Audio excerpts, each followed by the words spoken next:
बिस्मिल्लाहिर्रहमानिर्रहीम। अस्सलाम वालेकुम नाजरीन, मैं हूं जमशेद अंसारी। नाजरीन, आज 2 नवंबर 2020 है और आज की इस वीडियो में हम डिस्कस करेंगे कि लाहौर में 2 रोज़ कबल लीगी कायदीन का एक इजलास मुनअकिद हुआ। उस इजलास में मौलाना फजल उर रहमान साहब भी मौजूद थे और नवाज शरीफ ने वीडियो लिंक के ज़रिए उस इजलास में शमूलियत की। नाजरीन, मैंने अपने ज़राए से चंद मालूमात कलेक्ट की हैं उस इजलास के हवाले से, जो आज की इस वीडियो में आप लोगों की खिदमत में पेश करूंगा। नाजरीन, इस इजलास में नवाज शरीफ को बाकायदा आगाह किया गया कि पीडीएम की तहरीक में पीपल्स पार्टी का जो किरदार है वो गैर मुतहर्रिक और गैर फ़ाल है। नाजरीन, पीडीएम की तहरीक में कई मराहल, कई फेजेस और स्टेजेस शामिल हैं और उसमें एक स्टेज ये भी है कि इस्लामाबाद की तरफ लॉन्ग मार्च भी किया जा सकता है, बल्कि किया जाएगा। और दूसरा ये कि इस्तीफ़े भी कलेक्टिवली इज्तिमाई तौर पे असम्बलियों से दिए जा सकते हैं। तो नाजरीन, अंदरूने खाना इन लोगों ने ये तय किया है कि जब इस्लामाबाद की तरफ लॉन्ग मार्च होगा तो उस दौरान जो है रेड जोन की तरफ पेशकदमी की जाएगी। पीपल्स पार्टी ने वाज़े तौर पे इनकार किया है कि हम रेड जोन की तरफ पेशकदमी के जो इक़दामात हैं उसकी हिमायत नहीं करेंगे और हम किसी भी ऐसे इक़दाम का हिस्सा नहीं बनेंगे। ये बताया गया उस इजलास में नवाज शरीफ साहब को। और नाजरीन, दूसरी बात ये कि पीपल्स पार्टी के किरदार पे कई सवालिया निशानात भी जो है उठाए गए, कुछ सवालात भी उठाए गए इस इजलास में। गोया ये एक तासुर दिया गया कि पीपल्स पार्टी शायद इस मौके को अपने हक में इस्तेमाल करना चाहती है। और डेफिनेटली इन तीनों सियासी जमातों की अगर आप सियासी तारीख़ का, माज़ी करीब की सियासी तारीख़ का मुताला कर लें तो वो हमेशा इस किस्म की तहरीक को अपने हक में जो है वो इस्तेमाल करते रहे हैं और एक दूसरे को चकमा देने की इन लोगों की पूरी तारीख़ है। नाज़रीन, मौलाना फजल उर रहमान साहब इन दोनों पार्टियों को, दोनों पार्टियां जो हैं वो मौलाना फजल उर रहमान को, नून लीग पीपल्स पार्टी को, पीपल्स पार्टी नून लीग को चकमा देते रहे हैं। और इस हवाले से मैं कोई अलग तफसील एक अलग वीडियो में आप लोगों की खिदमत में पेश करूंगा। नाजरीन, यहाँ पे एक मंतकी सवाल है जो मैं आपसे पूछना चाहता हूँ कि बिलावल भुट्टो जरदारी गिलगित बल्तिस्तान के इलेक्शन की कुर्बानी देने के लिए तैयार नहीं है और पीडीएम की ये जो तहरीक है जिसका मतमा नज़र ही यही है कि इस हुकूमत को घर भेजना है, ठीक है, तो इस हवाले से इनके इजलास वगैरह मुनअकिद होते रहते हैं। तो बिलावल भुट्टो जरदारी ने जो है इसको इस कदर इम्पॉर्टेंस नहीं दी और वो गिलगित बल्तिस्तान के इलेक्शन की कुर्बानी देने के लिए तैयार नहीं है। तो आप मुझे बताइए, मंतकी तौर पे जो है सोच के बताइए कि क्या बिलावल भुट्टो जरदारी जो है ना वो सिंध असम्बली से मुस्ताफ़ी होने पे तैयार हो जाएंगे, जहाँ पे 2008 से वो जो है ना हुक्मरानी कर रहे हैं। तो ये जो इज्तिमाई इस्तीफ़ों का एक ऑप्शन इन लोगों ने रखा है ये महज एक शराब है, एक फरेब है, एक धोखा है जिससे अवाम को बेवकूफ़ बनाना है। इसके अलावा नाजरीन, एक और भी ख़बर नवाज शरीफ के सामने रखी गई कि नून लीग के अंदर खुद रिफ्ट मौजूद है, तकसीम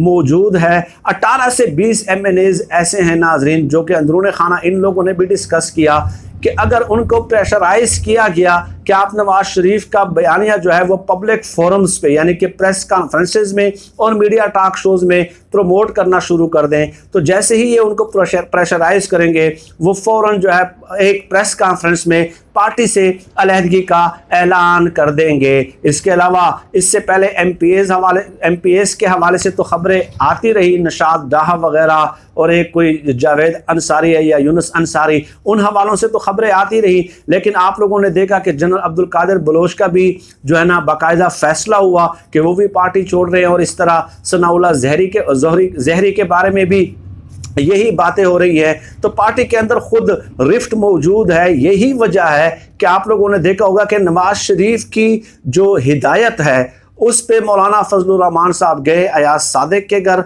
उनसे मिले, वहाँ एक प्रेस कॉन्फ्रेंस का इनेकाद किया कि गोया नवाज शरीफ ने मौलाना फजल उर रहमान के ज़रिए ये तासुर देना चाहा कि कि हम अयाज सादिक के जो है ना पुश्त पे खड़े हैं और उनकी हिमायत कर रहे हैं, क्योंकि पार्टी के अंदर से बहुत सारी आवाज़ें ऐसी उठ रही हैं कि इस किस्म के बयानात को मज़ीद जो है बर्दाश्त नहीं किया जा सकता। और नाज़रीन ये भी बता दूं कि मरियम नवाज के सामने कई जो MNAs हैं और MPAs जाके वो यस मैम तो कह देते हैं, लेकिन बाहर आके वो उनके बयानियों को प्रमोट इसलिए नहीं करते कि उनके बकौल के उनके अपने हलकों में जो है शदीद तरीन जो है ना रेजिस्टेंस का, मज़ाहमत का और गैज़ व गज़ब और गम व गुस्से का इजहार किया जा रहा है। इसलिए हम जो है ना इस बयानिए का बोझ उठाने के मुतहम्मिल नहीं हो सकते।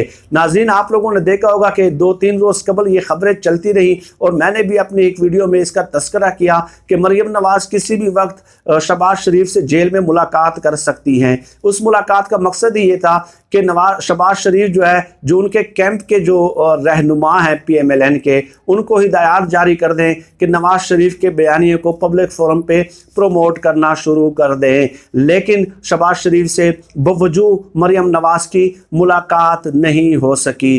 तो ये बातें सुन के जो है, जिस तरह यार सादिक ने कहा था ना कि शाह महमूद कुरैशी की टांगें कांपने लग गई और माथे पे पसीना था, तो वो तो एक ख्याली स्टोरी थी, एक फिक्शन था, एक अफसानवी जो एक ख्याल था उसका, अपनी घड़ी हुई और विज़ा करदा एक कहानी थी और एक बयान था यार सादिक की जानिब से।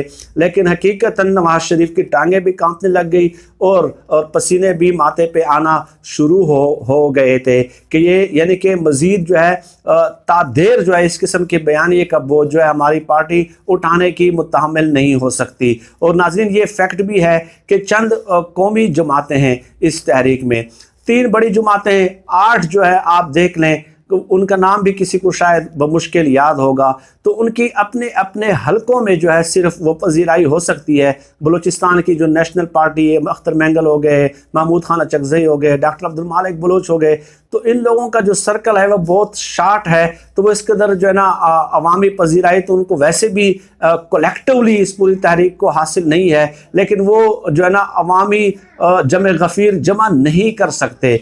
तो आप देख लीजिएगा कि अब नवाज शरीफ ने पूरी की पूरी जो अपनी उम्मीदें हैं, इसलिए जैसे कि मैंने कहा कि अयाज सादिक के पास भेजा ही नवाज शरीफ ने कि आप जाके उनको ज़रा तबकी दें आए, ताकि हमारे पार्टी के अंदर जो और लोग हैं उनको भी ये पैगाम चले जाएं कि हम जो है ना देखें मुत्तहिद हैं और हम जो हमारे बयानिए के साथ चलेगा तो हम सब जो है ना मजमूई तौर पे उनकी हिफाजत करेंगे और उनकी हिमायत करेंगे और उनकी पुश्त पे खड़े होंगे। तो ये पार्टी के उन लोगों को भी एक पैगाम था एक किस्म का कि आप आ जाएं हमारी लाइन पे। लेकिन बहुत सारे लोग बवजूद इसलिए भी नहीं आ रहे कि हलकों में जो है ना उनकी तरफ से हलकों में मसाइल पैदा हो रहे हैं। तो नवाज शरीफ ने अब फजल उर रहमान से जो है ना उम्मीदें वाबस्ता कर ली हैं, क्योंकि मैं आप लोगों की खिदमत में एक और मालूमात भी पेश कर दूं कि टोटल जो वोट पड़ते हैं उसमें मौलाना फजल उर रहमान का हिस्सा सिर्फ 6% है।